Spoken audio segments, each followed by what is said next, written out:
Imos falar da lusofonía e da relación entre o galego e o portugués e as súas potencialidades. Folha qualquer eu desenho sol amarelo. A lusofonía é o conxunto de países que teñen como lingua oficial o portugués. Polo tanto, a relación, o que imos ver aquí é a relación entre o galego e o portugués e as potencialidades que pode darnos esa relación. Sí? Este tema, o da lusofonía, está nas páxinas 249 e 250 do libro de texto, por se despois queredes anotar aí algunha referencia con respecto a iso. Entón, o que imos ver é a orixe da relación entre o galego e o portugués, as potencialidades que ten esa relación e imos aprender a ler algún texto desde o portugués. Imos comezar, entón, comeza dedicándolle medio un minutiño a ler este texto. Leo normalmente.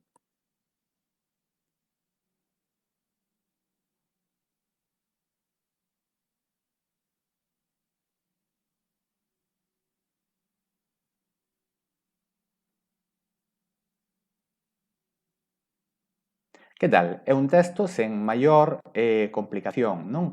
Pero é un texto que está en galego ou un texto que está en portugués? Imos ver unha cousa. Así leu este texto a nosa compañeira Iris, a nova compañeira de cuarto D, que é originaria do Brasil. E así o poderían ler seguramente tamén Joao de cuarto A ou Artur e Mateus de cuarto C. Escoitámola. Esse pequeno texto que está ali nessa caixa de texto vai no idioma galego ou no de Portugal e Brasil? Que pensas? Foi feito por nós ou por eles? Pode ser lido como pertence em que idioma? Ou teremos que falar para saber a resposta verdadeira? É preciso aproveitarmos o positivo que nos une. Este texto ten a característica de que para nós, as galegas e os galegos, pode ser un texto galego e para os portugueses, brasileiros, etc., pode ser un texto en portugués, porque non cambia nada da grafía. É un texto totalmente coincidente. Simplemente quixen empezar con este texto, con este exemplo, para que vexamos o moito que se pode parecer estas dúas linguas, o galego e o portugués. O moito que se poden parecer gráficamente, polo menos, con respecto á escrita, con respecto ás estruturas e demais. Xa sabemos que hai moitas diferenzas, principalmente orais, principalmente de sotaque, non? De pronunciación e demais, que nos pode resultar un pouquiño complicado para comprender algunhas cousas da oralidade, pero gráficamente, se aprendemos unha serie de regras que imos ver agora, unhas pequenas regras das diferenzas gráficas, das diferenzas de escritura que hai entre un idioma e outro, veremos como son totalmente intercomprensibles, que podemos comprender o 90-95% de calquera texto que estea en portugués. Isto podémoslo facer, podémoslo entender desde o galego, sabendo galego, non? Pero este pequeno fragmento que acabamos de ler, que vos leses na vosa casa en galego, e que Iris leu desde o portugués, non ten ninguna diferencia, nen sequera gráfica. Isto débese á orixe do galego e portugués. Imos ver esa orixe. Como naceron estas dúas linguas? Pois a relación entre o galego e o portugués ven dada pola súa orixe común, porque foron originariamente a mesma lingua, aínda hai hoxe que lingüísticamente cree que o é, non? A pesar das diferenzas. As linguas romances naceron na Península Ibérica sobre o século X, XI, XII, no norte da Península Ibérica, e ao longo dos séculos foron baixando cara ao sur, como vemos neste mapa, non? No noroeste naceu o que era o galego portugués, na parte que hoxe é Asturias, o astur leonés, do que hoxe se conserva o asturiano, o castelán na parte que hoxe coincide con Cantabria e o catalán no norte de todo do que hoxe é Cataluña, sur de Francia. ¿sí? E todas teñen en común que foron ao longo dos séculos expandíndose cara ao sur. E a partir do século principalmente XVI, XVII, o castelán foi gañando territorio en detrimento das outras linguas, sobre todo do aragonés, do astur-leonés, e o galego-portugués, de orixe común, nacendo na Galicia, no que hoxe é o territorio de Galicia, foise estendendo cara ao sur, de tal maneira que foi a lingua de toda a Galicia e despois do que foi o reino independente de Portugal. Portugal, ao independizarse, adotou como lingua a que falaba a maioría da poboación, que era ese portugués ou galego-portugués, e pouco a pouco, a partir desa independencia de Portugal, foi cando se foron diferenciando algunhas cuestións normativas, algunhas cuestións de grafía entre o galego e o portugués. E no territorio de Galicia penetrou no territorio que hoxe é Galicia, claro, comezou a penetrar o castelán e empezaron a convivir esas dúas linguas en situación de diglosia, non cunha presión moi grande do castelán sobre o galego que fixo certas deturpacións, certos usos diglósicos, etc., o que non pasou en Portugal por ser a única lingua oficial do conxunto do territorio. Aquí vemos nestes mapas, século por século, como foi indo esa evolución, non? Desde o século XI, XII, XIII, etc., o que explicaba antes, como as linguas románicas naceron as linguas románicas que hai hoxe na Península Ibérica, exceto o vasco, claro, que non é románica, que é unha lingua prerrománica, posiblemente preindoeuropea, e as demais, digamos, as románicas que están na Península Ibérica foron de norte cara a sur, gañándolle terreo ás linguas árabes e mozárabes que había no seu momento, non? Ata chegar á situación actual do século XXI, co castelán como lingua de todo o territorio, lingua oficial de todo o territorio do Estado español, o portugués lingua oficial de todo o territorio de Portugal e no Estado español as linguas propias de cada ese territorio que naceron e que hoxe conviven co castelán. Polo tanto, a idea galego e portugués linguas irmáns por naceren conxuntamente, poderíamos dicir incluso que o portugués é unha evolución do galego, do que foi ese galego-portugués originario. Que pasou? Despois, na época colonial, Portugal levou a súa lingua ao que eran as súas colonias. Polo tanto, a Brasil, a Angola, a Mozambique, a Cabo Verde, etc. Polo tanto, este mapa que vemos aquí é o do territorio que hoxe supón a lusofonía. Os países que teñen como lingua oficial o portugués. Como vemos sobre o mapa, eses países son en Sudamérica, Brasil, ollo con Brasil, que consideramos un país, é un país obviamente, pero en canto a habitantes e polo tanto en canto a falantes de portugués pódese comparar máis ben cun continente polo territorio que supón, sí, fixadevos como é Brasil e como é Europa, o territorio de Brasil é máis grande que o territorio da Unión Europea, polo tanto, o número de falantes que hai aí arredor de 200 millóns de falantes supón unha potencialidade tremenda. Sí?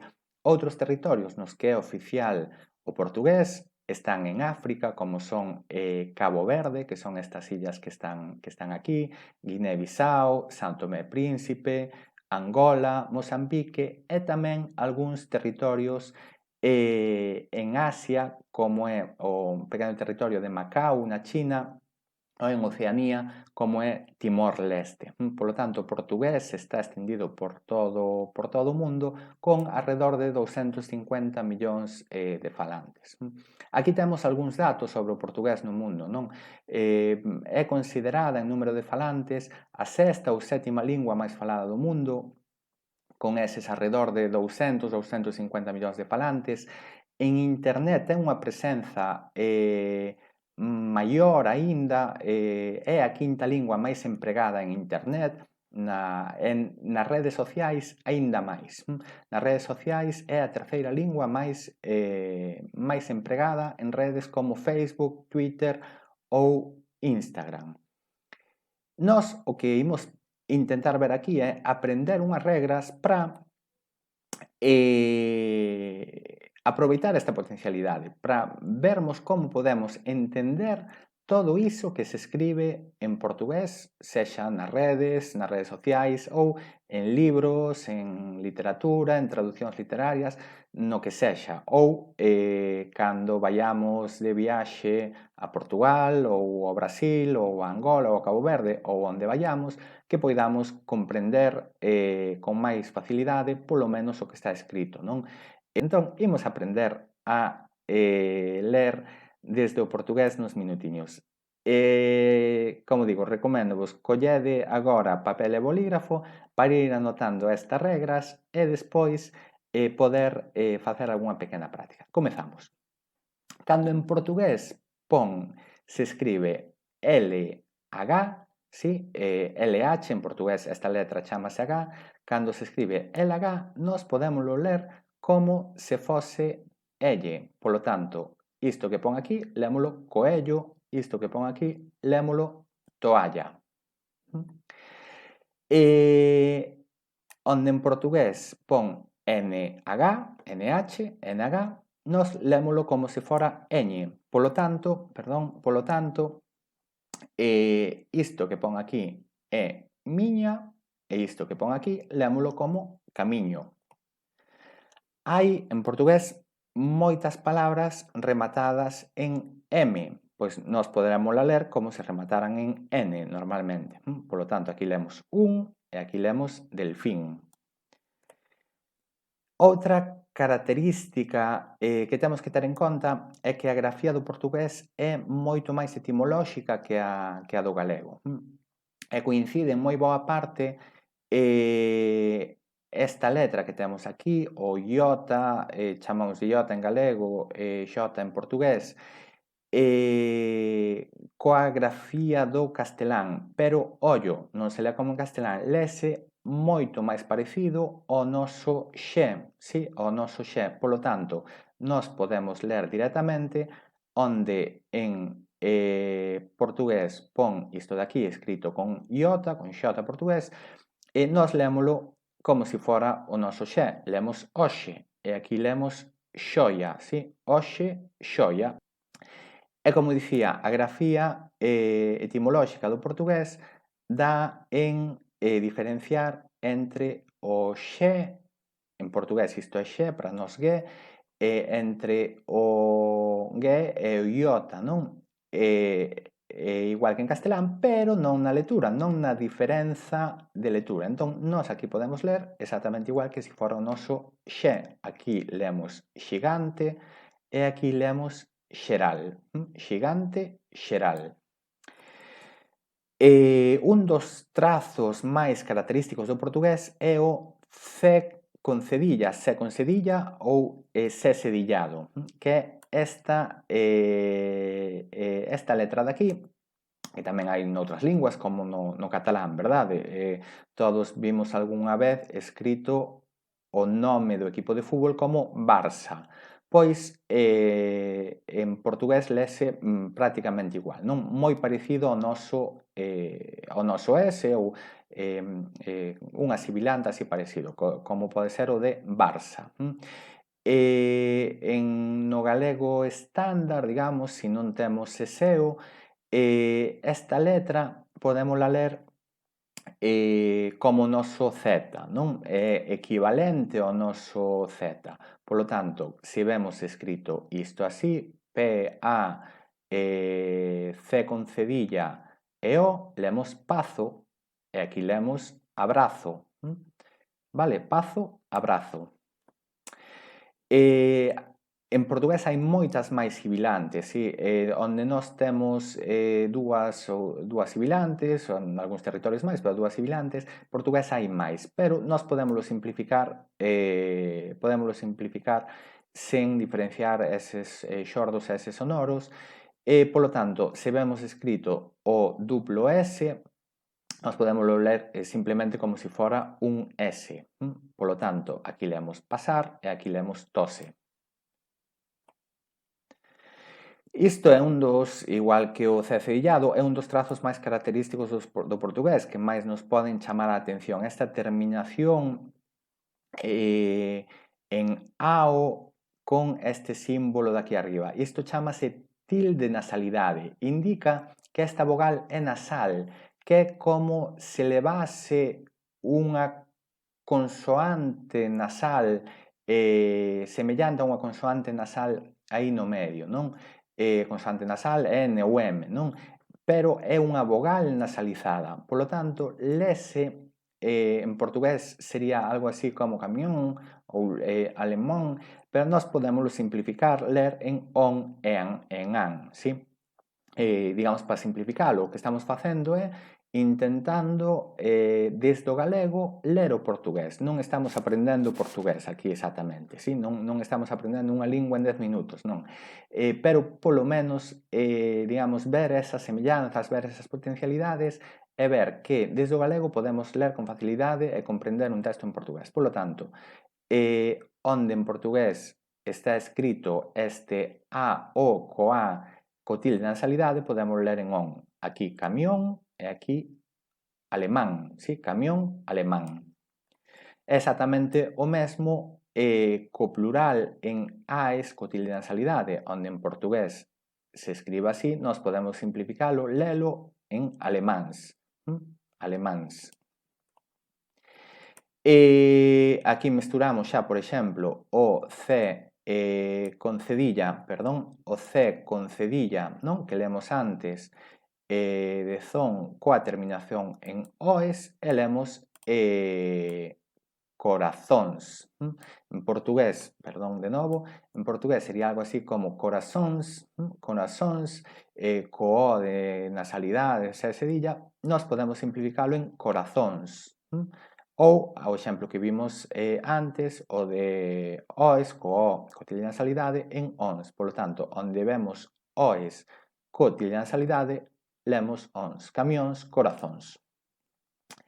E aquí deixo o resumo disto que acabamos de ler, que é máis ou menos, supoño, o que tedes anotado. Si, está ben telo anotado, como xa dixen, nun papel para poder facer agora algunha práctica para que poidades buscar algún texto na rede e ver o que poidemos ler. Podémoslo practicar con este texto, non? Agora xa sabemos ler unha lingua que falan alrededor de 250 millóns de persoas. Xa digo, non se trata de que aprendamos unha lingua en 10 minutos, pero polo menos iso, vermos como as semellanzas que hai entre o galego e o portugués que nos levan a poder entender un texto escrito. Si un texto escrito que se fala en moitos, dunha lingua que se fala en moitos territorios, como xa vimos no Brasil, Angola, Cabo Verde, Mozambique, ademais de Portugal, no que se crea moitísima información a que, polo menos por escrito, con estas regras, desde o galego podemos ter acceso. Ímolo comprobar.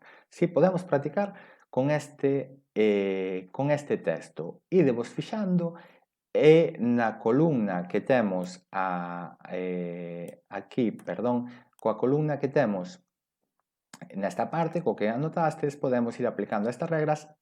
Este é un texto que está en portugués, é un texto collido da rede, portugués normativo, e ademais é que nos podemos ler en galego, podemos ler desde o galego aplicando estas reglas.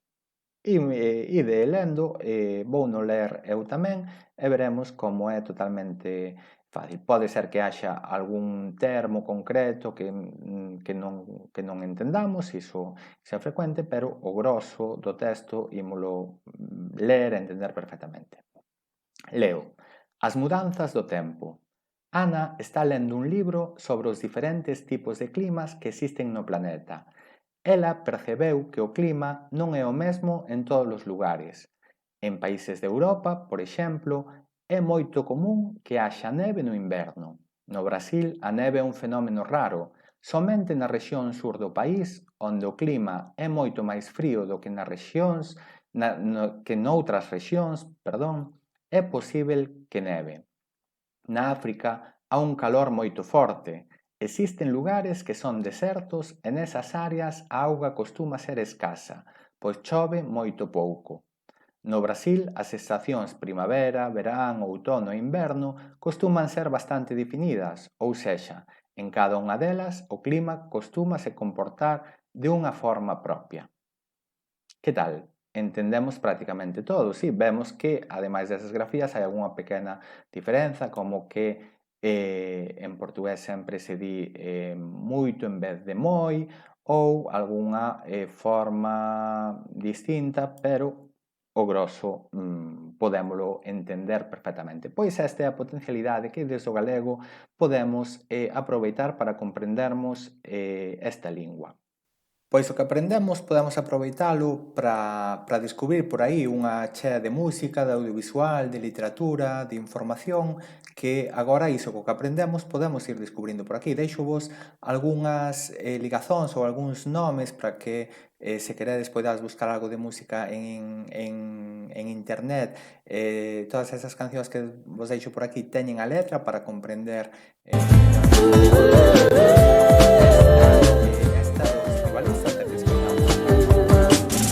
Já sei namorar, já sei beijar de língua, agora só me resta sonhar.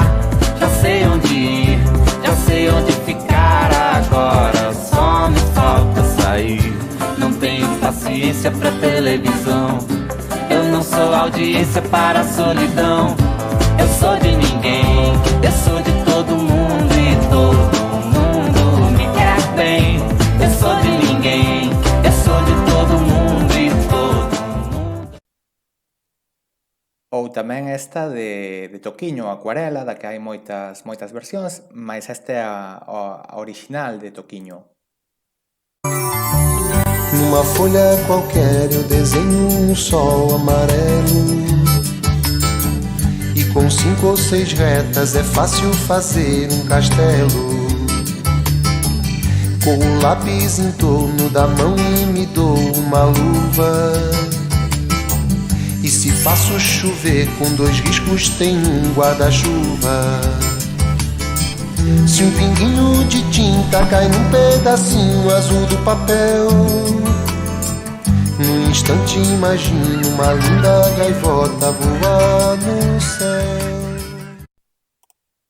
Pois ben, agora xa co que sabemos algo xa podemos entender, por exemplo, na escrita o próxima que está a lingua que falan persoas como Cristiano Ronaldo ou Neymar, os dous futbolistas, ou músicas de todo tipo, pero por poñer un exemplo, a fadista Marisa, ou o gañador de Eurovisión, Salvador Sobral, ou escritores como o poeta Fernando Pessoa e Xosé Saramago, entre moitísima outra xente, non? Todo o universo que temos aí da lusofonía, ou que xa podemos descubrir algo máis da francesiña, ese sándwich ou bocadillo tan famoso, tan característico do norte de Portugal, sobre todo de Porto, cando vaiades probádeo, podedes descubrir a historia do galo de Barcelos, ou saber algo máis do 25 de abril,